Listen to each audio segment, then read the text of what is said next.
अब तेजस्वी यादव को सम्मान क्यों किया गया, मैंने ये कहना मुश्किल है। हम लोग अंदाज लगा रहे हैं, कुछ पता ही समझ ही में नहीं आ रहा है। इसलिए कि अभी जो कार्रवाई हो रही है वो लैंड जॉब फॉर लैंड, इसके लिए कार्रवाई हो रही है। इसमें अभी तक कभी भी तेजस्वी का नाम नहीं आया और नाम आ भी नहीं सकता, इसलिए कि जिस समय का यह मामला है उस समय तेजस्वी माने बच्चे थे, उनकी उम्र नहीं थी, तो इसलिए उस मामले में किसी तरह की संलिप्तता उनकी हो सकती है, कोई कल्पना नहीं कर सकता है। इसलिए बाकी जो मामला हो, लेकिन इस मामले में तेजस्वी को कभी माने सीबीआई ने भी सम्मन नहीं किया था। ये पहली दफ़ा है कि सीबीआई ने तेजस्वी को भी सम्मन किया है, और वैसी हालत में सम्मन किया है जब माने उनकी पत्नी जो है वो बिल्कुल माने प्रेगनेंसी के फाइनल स्टेज में है, अस्पताल में भर्ती है। चारों तरफ जो छापामारी हो रही है उसका एक प्रभाव जो है उसके ऊपर पड़ा है। ये एक अजीब ढंग का माहौल जो है देश में देखिए बन रहा है, तेजस्वी के खिलाफ, लालू यादव के परिवार के खिलाफ, केसीआर की बेटी के खिलाफ, सिसोदिया के खिलाफ। चारों तरफ लग रहा है कि पूरे अपोजिशन को ख़त्म करने के लिए, मिटा देने के लिए भारतीय राजनीति से, और इसके जरिए लोकतंत्र को ख़त्म करने का एक अभियान नरेंद्र मोदी जी की सरकार ने चलाया है। इस सरकार का कोई माने नैतिकता से, लोकतांत्रिक मर्यादा से कोई मतलब नहीं है।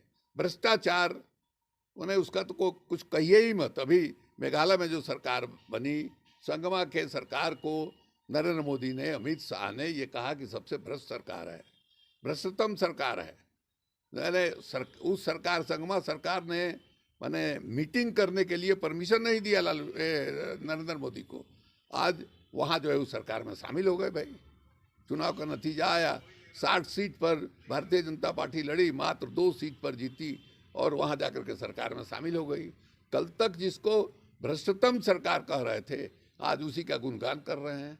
ये अजीब किस्म की सरकार है। अब देखिए अदानी के मामले में तो खुलेआम क्या कहा जाए। मैंने इस तरह से अदानी का मामला जो सामने आया, दिखाई दे रहा था कि किस तरह से एक ढंग से कहिए कि अदानी के एजेंट के रूप में जो है दिखाई दिए। लंका में वहाँ का जो बिजली बोर्ड का जो पदाधिकारी था, उसने खुलेआम कहा कि नरेंद्र मोदी जो है उन्होंने दबाव डाला कि ये कॉन्ट्रैक्ट जो है अदानी जी को दिया जाए। इलाहाबाद में राष्ट्रपति ने उसका खंडन किया, लेकिन वो जो बिजली का जो सबसे बड़ा अफसर था उस देश का, उसने इस बात को कहा। तो एकदम बिल्कुल दिखाई दे रहा है किस तरह से इस देश में माने नरेंद्र मोदी जो है राज चला रहे हैं, शासन चला रहे हैं। हाँ, पिछड़ी बिरादरी के, लेकिन एजेंडा जो है उनका वो कारपोरेट का है और ऊंची जातियों का है। आरएसएस जो है वो माने लोकतंत्र में यकीन नहीं करता है, संविधान में यकीन नहीं करता है। और आपको मालूम है कि आज तक आरएसएस का जब से गठन हुआ 1925 से लेकर आज तक, उनके यहाँ एक अपवाद को छोड़ करके उसका प्रमुख जो है एक बिरादरी का होता आया है। जो गठन हुआ, 5 लोग जो इकट्ठा हुए और उन्होंने आरएसएस का गठन किया, वो एक बिरादरी के लोग थे। आज उसी बिरादरी के यानी एजेंट के रूप में नरेंद्र मोदी काम कर रहे हैं, लोकतंत्र को ख़त्म कर रहे हैं। लोकतंत्र में जो बहुमत है उसका शासन होता है, और हम लोग के देश में बहुमत जो है पिछड़ों का है, दलितों का है, आदिवासियों का है, महिलाओं का है। इनका राज खत्म हो, ये उनकी कोशिश है, और उसी अभियान में ये लगे हुए हैं।